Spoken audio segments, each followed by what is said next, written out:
नमस्कार दोस्तों, dream institute के ऑनलाइन प्लेटफॉर्म पर आपका एक बार फिर से स्वागत है। इससे पहले वाली क्लासों में अपन 3 पशुपालन के 20-20 प्रश्न को इम्पोर्टेंट मॉडल पेपर हल कर चुके हैं। अब चौथा मॉडल पेपर है अपने सामने। पहला प्रश्न है, मुर्गियों में आमाशय के कितने भाग पाए जाते हैं। बात कर रहे हैं अपन, देखो गाय, भैंस, भेड़, बकरी जो पशु जुगाली करते हैं उनमें आमाशय के 4 भाग पाए जाते हैं। ऊंट और लामा जो होते हैं उनमें आमाशय के 3 भाग पाए गए थे। ओमेजम भाग अनुपस्थित होता है। और यहाँ पर अपन बात करें मुर्गी की, तो मुर्गी के अंदर आमाशय के 2 भाग होते हैं। एक होता है प्रोवेंटिकुलस और एक होता है गिजार्ड।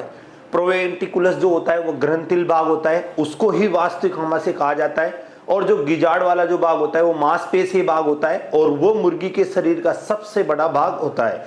वैसे अगर अपन गाय भैंसों में बात करते हैं तो रुमन, रेटिकुलम और ओमेजम जो तीनों भाग होते हैं मांसपेशीय भाग होता है, और जो ग्रंथिल भाग होता है वो एवोमेजम होता है। तभी तो वो सभी प्रकार के पाचक रस वो एंजाइम को स्रावित करता है जो भोजन को पचाने का काम करते हैं। और उन चारों में से जो वास्तविक पाचन का जो काम कर रहा था वो एवोमेजम कर रहा था, और यहाँ पर जो वास्तविक पाचन का जो काम करता है तो वो भी कौन सा भाग करता है, प्रोवेंटिकुलस भाग करता है। क्योंकि ग्रंथिल भाग के अंदर ही पाचन एंजाइम, सारे गैस्ट्रिक जूस पाए जाते हैं जो भोजन में पाचन का काम करते हैं।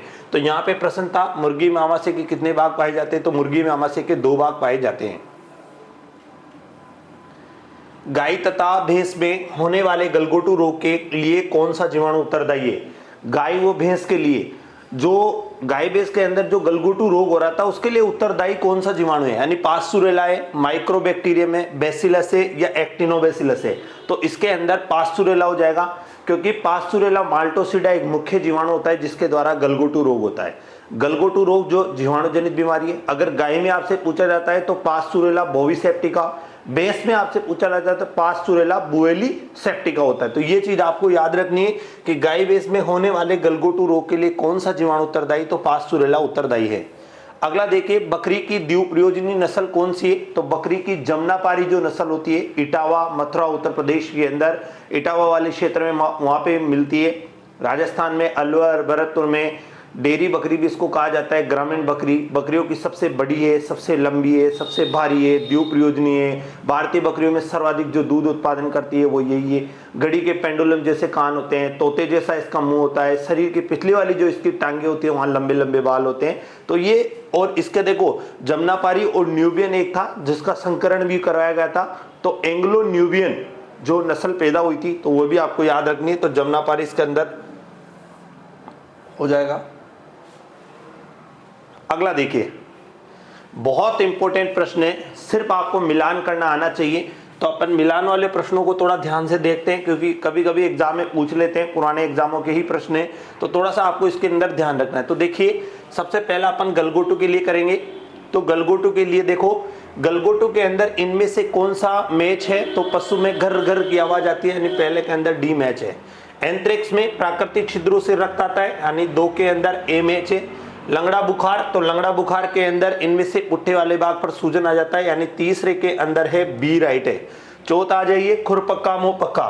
तो खुरपक्का मुंह पक्का में पशु के खुर व मुंह पर छाले हो जाते हैं, तो ये चौथे के अंदर हो जाएगा सी। तो देखिए, सबसे पहला गलघोटू घर घर की आवाज आई, यानी फर्स्ट में डी किया। एंथ्रेक्स में प्राकृतिक छिद्रों से रक्त है, यानी दूसरे में ए किया। लंगड़ा बुखार यानी पुट्ठे वाले भाग पर सूजन आ जाता है, तीसरे में बी किया। खुरपक्का मुंह पक्का, खुर व मुंह पर सूजन, छाले हो जाते हैं, यानी छाले हो जाते हैं, और छाले थोड़े तो घाव रूप से आ जाते हैं। और खुरों में तो क्या होता है, कीड़े भी पड़ जाते हैं और खुर अपने नियत स्थान से हटने लग जाता है। खुरपक्का मुंह पक्का में ही ऐसा होता है। तो याद रखना, डी ए बी सी अपने पास ऑप्शन में होने चाहिए। तो नीचे देखते हैं अपन डी ए बी सी कहां पे आ रहा है, तो ये डी ए बी सी, यानी अपना सी नंबर का ऑप्शन बिल्कुल राइट हो जाएगा। पहले में डी, दूसरे में ए, तीसरे में बी और चौथे में सी, जो अपना फाइनल उत्तर राइट हो जाएगा। उसके बाद अपन 5वां प्रश्न देखें, रोग का नाम, और आपको संबंधित पशु बताना है कि इनमें से संबंधित पशु कौन सा है। तो देखिए, रोग का नाम और संबंधित पशु का मिलान कीजिए आप। सबसे पहला देखिए लंगड़ा बुखार, तो लंगड़ा बुखार सबसे ज्यादा होता है गोवंश के अंदर, सबसे ज्यादा होता है, यानी गाय भैंस में सबसे ज्यादा देखा गया है। एंथ्रेक्स भेड़ों में होता है, यानी दूसरे के अंदर बी हो जाएगा। सर्रा मुख्यतया ऊंट में होता है, तीसरे में सी। आफरा, यानी आफरा किसी भी पशु में हो सकता है, गाय में भी आफरा हो सकता है, भैंस में भी हो सकता है, भेड़ में भी हो सकता है, बकरी में, किसी भी पशु में आफरा आ सकता है।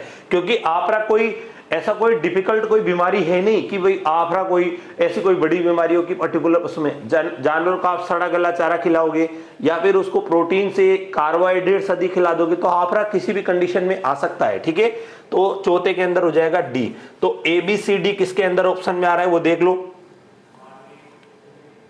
तो ए बी और सी डी यानी पहला वाला ही ऑप्शन इसका राइट हो जाएगा, यानी पहले के अंदर ए आ जाएगा, पहले में ए, दूसरे में बी, तीसरे में सी और चौथे में डी हो जाएगा। उसके बाद अगला प्रश्न देखिए आप,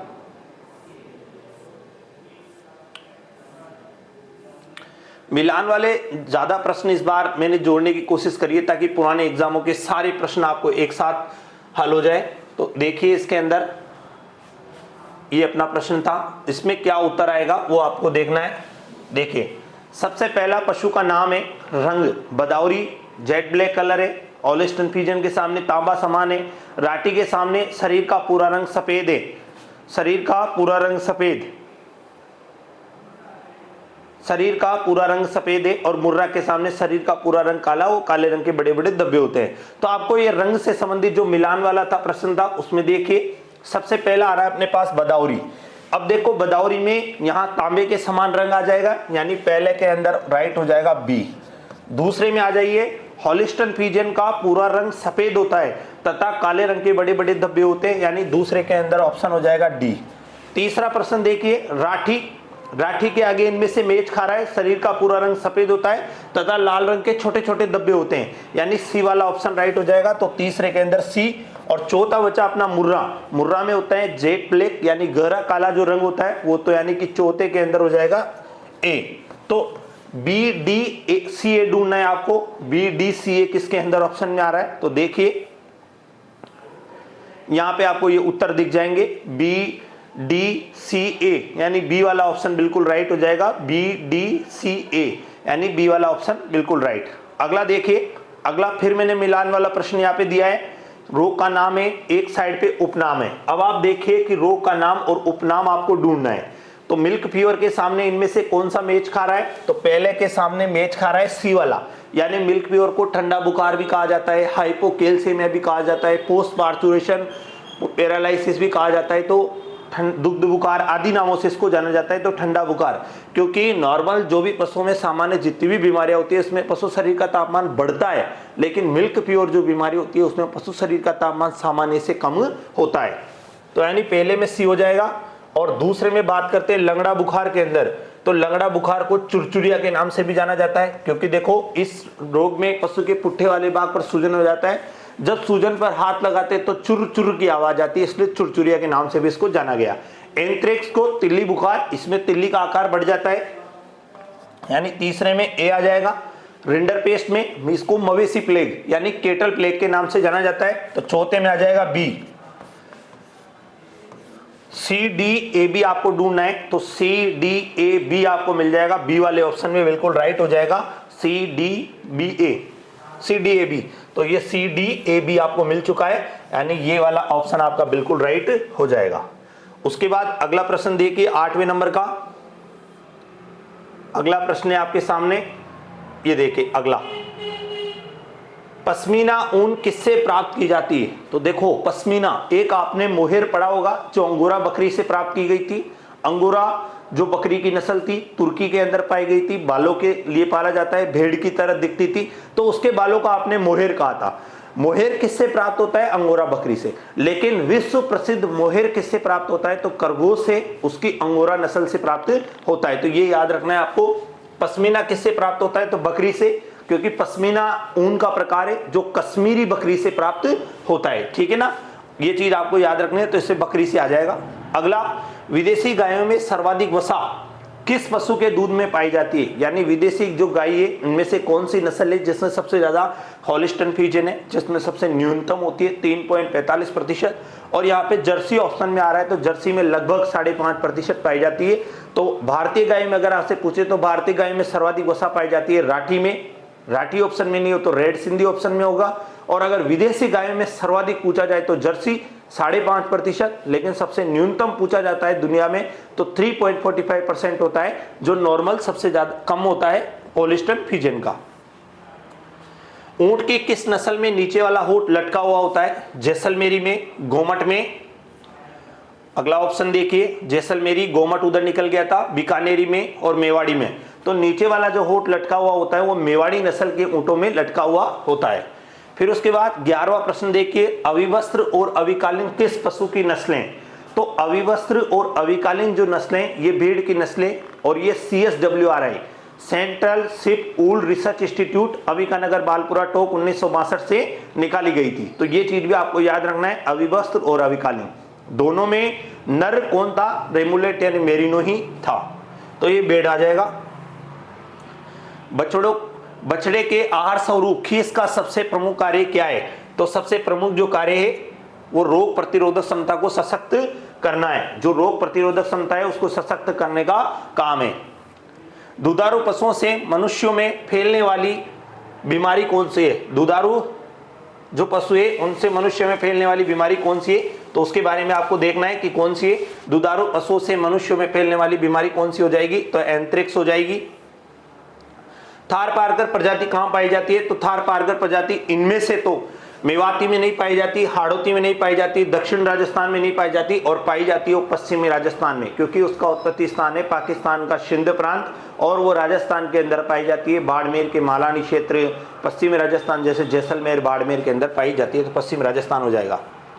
पशुओं की चयन की गुणांकन पद्धति में पशु के डेयरी गुण के लिए, तो डेयरी गुण के लिए 20 नंबर दिए जाते हैं, जबकि दुग्ध उत्पादन के लिए और शारीरिक दिखावट के लिए 30-30 नंबर दिए जाते हैं। गुणांकन जो विधि है वो पशु के चयन की सबसे सर्वोत्तम और वैज्ञानिक विधि है।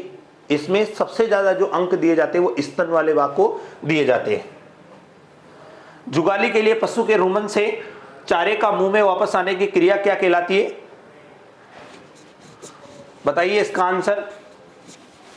ये पशु के मुंह से चारे का मुंह में वापस आने की क्रिया क्या कहलाती है? तो ये क्रिया जो कहलाती है, तो देखो ये रूमिनेशन कहलाती है। यानी जुगाली के लिए जो पशु के रुमन से जो चारा मुंह में वापस आता है उस क्रिया को रूमिनेशन कहा जाता है। अगला देखिए, रुमंती पशुओं में सूक्ष्म जीवी द्वारा विटामिन B12 के संश्लेषण के लिए आवश्यक है। यानी रुमंती पशुओं में विटामिन B12 के संश्लेषण के लिए क्या आवश्यक है? तो विटामिन B12 के संश्लेषण के लिए कोबाल्ट नामक खनिज लवण की आवश्यकता होती है, जो अपन पढ़ेंगे कोबाल्ट नामक खनिज लवण के बारे में।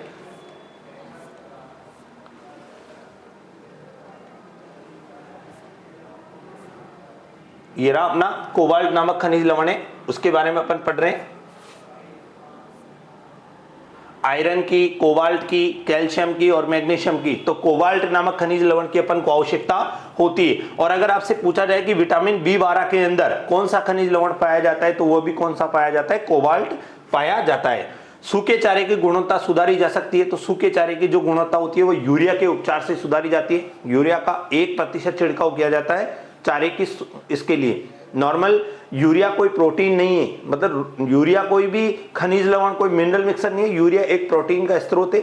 यूरिया जैसे ही जानवरों को खिलाया जाता है चारे में मिलाकर 1% उसका छिड़काव किया जाता है। अगर आपको उपचारित करना है यूरिया से, तो 4 किलो यूरिया को 40 किलो पानी में घोलकर 100 किलो चारे को उपचारित करते हैं। जब आप यूरिया से उपचारित चारा पशु को खिलाते हो तो यूरिया जब शरीर के अंदर जाता है तो वो अमोनिया में बदल जाता है, और अमोनिया को सूक्ष्म जीवी जो भी होते हैं अंदर पेट के अंदर जो रुमन में पल रहे हैं वो भोजन के रूप में उनको ग्रहण करते हैं। तो सूखे चारे की यूरिया के द्वारा सूअर में बध्यकरण किस उम्र पर किया जाता है? तो 1 सप्ताह की उम्र पर किया जा सकता है।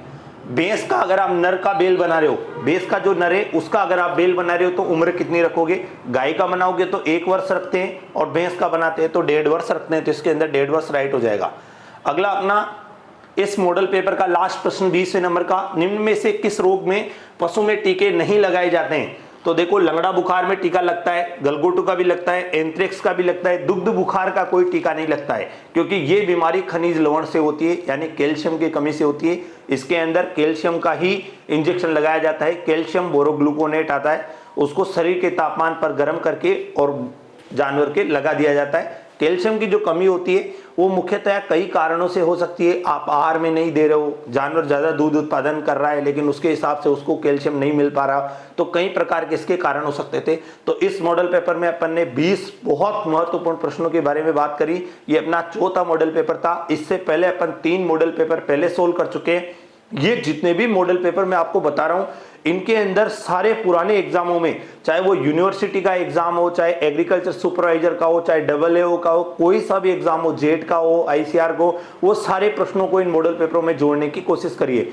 अपन प्रतिदिन आप ड्रीम इंस्टीट्यूट के YouTube चैनल पे आप देख सकते हो, ये हर दिन शाम को 6 बजे डेली एक पेपर अपलोड किया जाता है। आप इन पेपरों को पढ़िए, इनके बाहर बहुत कम ऐसे प्रश्न होंगे जो आ सकते हैं, सारे प्रश्न आपको हल हो जाएंगे। और अगर आपने इनको बढ़िया तरीके से आप पढ़ रहे हो तो आपको खुद को कॉन्फिडेंस आएगा एग्जाम के प्रति। धन्यवाद।